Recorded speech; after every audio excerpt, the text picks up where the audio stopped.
Okay, so should be recording now. Uh, for those of you who have been around for an episode or more, you'll notice that Andy's not here. So just this is the way holidays work out. Kind of how it's going. So three of us are going to record a mini episode. Something that we've kind of been tossing around the idea of a little bit is bowing on a budget. So we got a doorknob up top on my screen anyways, and got red twin on the bottom. There we go. And I am blue twin if you didn't know. Oh boy, this is weird hearing a bit of mm, feedback. Yeah, that's the word. Um, so I guess we'll kind of go over the general idea on. Is that all feedback of me now, or? It's working fine for me. Oh, I can hear it when I talk. I can kind of hear on yours. Yeah, okay, so that's just something we'll have to try to work through then. Uh-oh, doorknob has company. Hi, doorknobs bomb.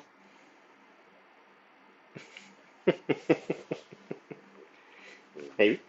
So, yeah, a lot of times trying to look for ways to save money to play a little more, or to buy a little more first strike, whatever it is. We'll have Adam on.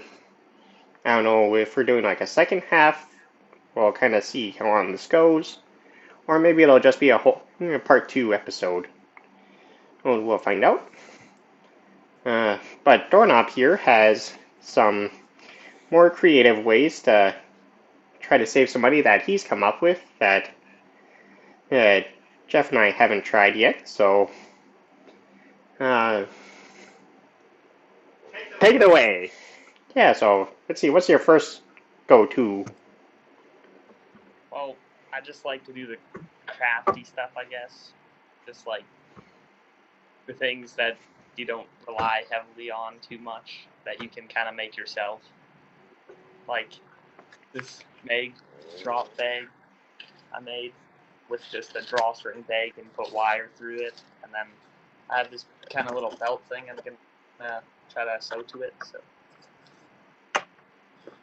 Yeah, I've done inner outer belt kind of stuff that I tried to make, and I didn't do it right, so I have since gone away from that plan. But uh, so generally, there are ways to kind of make certain things depending on what it is. So obviously a dump pouch, not a high wear item, probably a pretty easy item to make. I don't know if you attach the belt to it or not yet, but or if you put belt loops on it. no, I didn't. I wasn't gonna put a belt loop on it. I like cut a hole in it and like reinforce it a little bit with like what is it called? Duct tape. Not tape, like I'll find it. I'll find it. I would just double stitch it, or I have fabric. I don't know what it's called though. It's just like thick fabric. I was just gonna reinforce the hole so it wouldn't rip. Okay, yeah, I could do something like a BDU top or bottom. You can generally buy the surplus stuff pretty cheap. So, or even make stuff out of that. They've kind of played around a little bit with making kind of a ghillie suit or starting, and then wasn't going quite how I wanted it to, so I kind of skipped that went in a plan. different direction. Yeah. What else can you make, or are you thinking on making? Um, I'm kind of working on my ghillie suit so far. I don't have all quite the things I need for it yet. I'm kind of just waiting on a couple things, but I've been kind of making all the little things so Okay. far to put it. Yeah, ghillie suits are a really common thing to make. They're not too hard to make. It's just a lot more time than I was thinking it would be. Uh, we could talk about what we think of making ghillie suits or how, because I think we might have some different ways that we go about it or different types of ghillie suits that we've used. So there's definitely a variety out there. So, uh, do you know what kind you're thinking about doing? So if you're, I don't know if you're like the full ghillie suit head to toe kind of guy, or if you're just like a viper hood or cape kind I was of. like head to toe, yeah. Like the You are going to be so baked hot. I know. I can handle it though. Young. You think that now? Oh, wait till you're baking it. You'll start to Young realize, and dumb. yeah, young and dumb. Well, it is doorknob, so. Uh, so, No, I have think they you? work well. It's Yeah, yes. it. There was one technique where you cut out the back of the shirt and then put the netting over it. Yeah, that's definitely one way to do it that would help with the temperature. Uh, I've used uh, leaf kind of ghillie suit, where I just wore the top up and I didn't wear the pants. And that was very mesh kind of base material with something like that. I don't think something like that is very expensive to buy. I But there is a bit of a prep that you got to do with them, in my opinion. And you gotta take a little bit of like a matte and finish spray painting, like the Krylon Camo series. And just kind of like dust them. Not You don't have to change the color. You're trying to take off a bit of shine that tends to pop up. And then I dragged mine through the dirt to try to rough it Oh, up. we walked miles with that, doing that. Yeah, you try to get them dirty.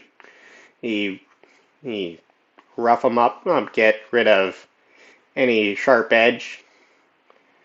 That's generally something you don't see in nature. Is stuff isn't shiny and it's not nice and no straight lines, no sharp lines.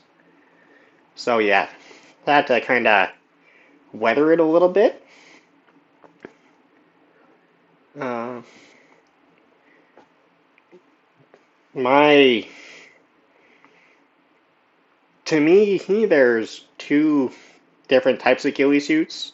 There's the idea of you're going to try to go invisible, and then there's what I do, which is I just want to break up my outline. And so I'm not super focused on going invisible. I don't add grass to mine. I just try to make the color generally blend in. And as long as I'm not moving around like crazy, I can generally blend in pretty well. Oh, as long as I'm sticking with the principles of camo that everybody likes to talk about, which is just the Well, base. that's in some cases that's where we differed. Where like Skyline, I would add grass to mine, Yeah, whereas you didn't. yeah, Actually, you were but adding grass. You saw me, yeah, times. yeah, yeah. I really would add grass, but I I tend to be a very mobile player here, so I like to avoid ghillie suit stuff on my legs, because in my opinion, I snag on stuff and it slows me down, and I like to be able to uh, get to where I want to go. If I'm going to stop up when I get there, that's one thing. And then I'll kind of try to hide again. But generally speaking, we're not hiding in like short grass or something. I can probably blend my legs in. I'm wearing multicam usually if I'm trying to hide, so I can generally find a way to break up my outline, and that's at least enough to give me an edge. Uh, so what supplies do you have for your ghillie suit out of curiosity? I have that fabric that I can't name. I have. I'm not. I think Andy gave some camouflage clothing that I was gonna wear, or he gave me it like last year, I think. Now, It's like it's some German. I can't remember what it's called. Like her? Yeah. yep. I was gonna use that because I don't really zipper on the shirt, so I was just gonna use it for my ghillie suit. But then I have some different like kinds of rope. I was gonna kind of spray paint. Now, what are you doing with the rope out of curiosity? I just like kind of tear it down to the smallest kind of bit, and then just tie the ends up so that they don't fray. I was gonna fletch it through like netting. Okay, so Jeff can talk about how we did ours a lot more thoroughly than I can. I think looks like he has an example. So you kind of did something similar, or you're trying to achieve a similar effect. You know, it seems it's a far long ways away from being done, but so that is just a burlap sheet that we really took the strands out of, Yeah, so and then burlap is made out of jute, which is generally what ghillie suits are made out of.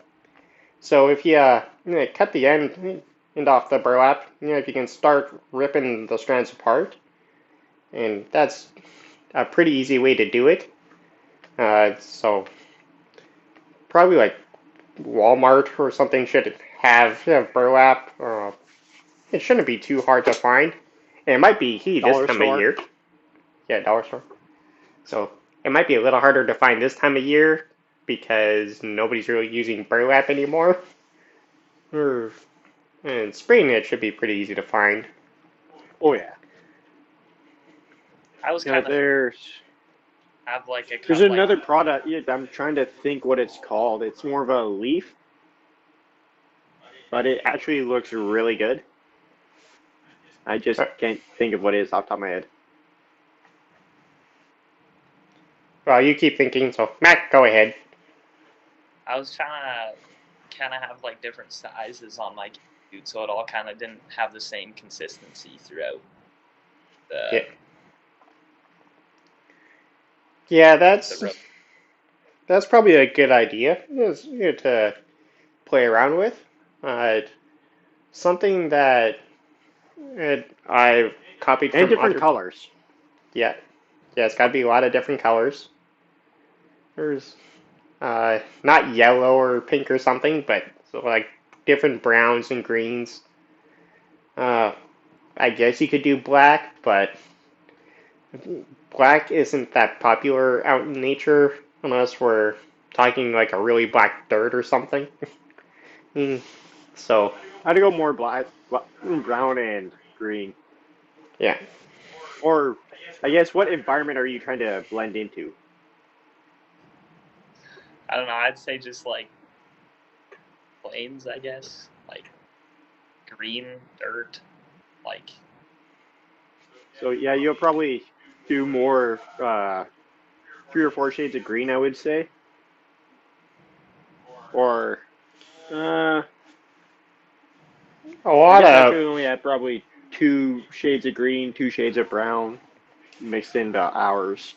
yeah, kind of depends on the time of year. Here, when it gets really dry, things get brown. So, Yep. kind of gotta work around that. So, mine isn't real dedicated to one time a year. I try to have it a little bit, kind of try to get both.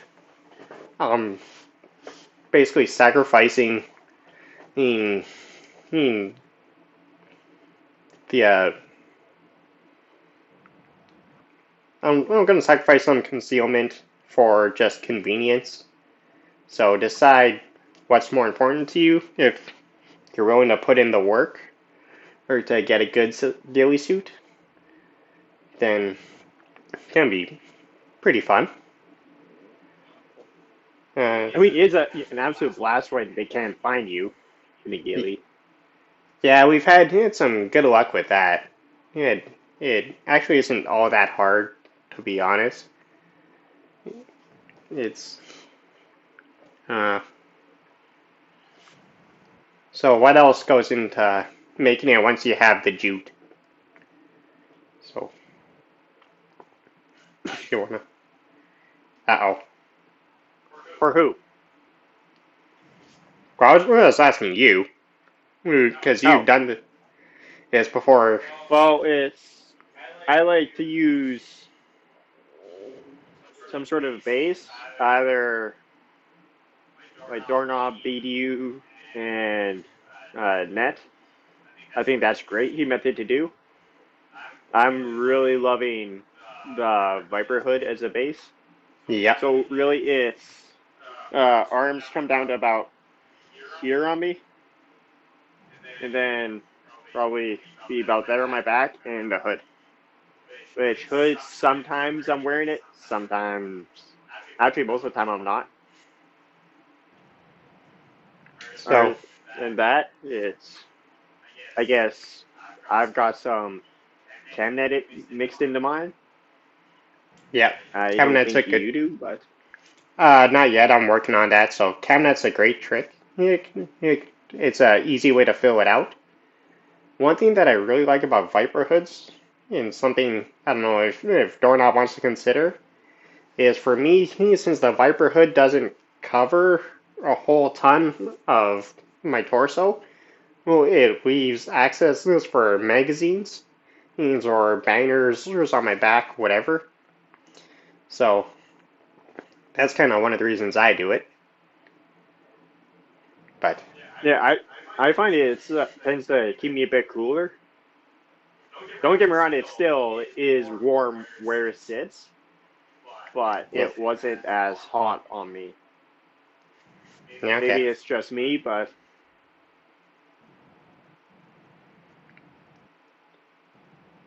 I'd Uh, like to do it, but I just still got to get all my things together. I just need the netting basically, and then kind it of is really rewarding once you do it. I will say that.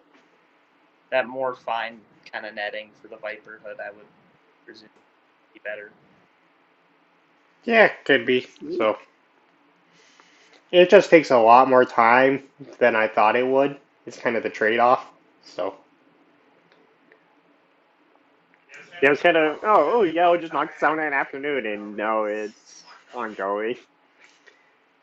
yeah. Uh, any other tips and tricks that we can throw out, or just in general, for ways to try to save some money and still be able to play? Whoops. No. Anybody? I mean, I know. Oh, what did we do? We did split a lot of paint to start with. Yeah, yeah, I yeah. For Splitting first paint with couple a of years, buddy. I think we split a case. Yeah, and then we Sometimes started it was shooting into a more. second case, but Yeah, yeah, we shoot a lot more now than we used to. So, uh, probably the biggest one that we've done now is find out if your local field needs help.